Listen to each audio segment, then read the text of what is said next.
Sekretaris Utama Badan Kependudukan dan Keluarga Berencana Nasional, Bapak Nofrijal, SPMA, didampingi Kepala Perwakilan BKKBN Provinsi Aceh Dr. Andes Sahidal Kasri, MPD, dan Rektor UIN Araniri, Profesor Dr. Farid Wajidi Ibrahim, MA.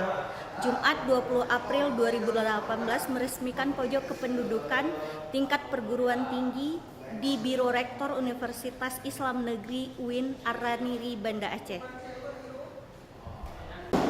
Selain launching pojok kependudukan di kampus ini juga dilakukan pembinaan sehingga tujuan dibentuk pojok kependudukan di tingkat perguruan tinggi di Aceh tercapai, yaitu menumbuhkan kesadaran, pemahaman dan wawasan tentang kependudukan di kalangan mahasiswa. Rektor UIN Araniri, Profesor Dr. Farid Wajidi Ibrahim, MA, mengatakan dengan adanya pojok kependudukan di kampusnya ini, tidak saja mahasiswa tetapi juga para dosen dapat menambah wawasan dan pengetahuannya tentang isu kependudukan lewat buku terkait kependudukan.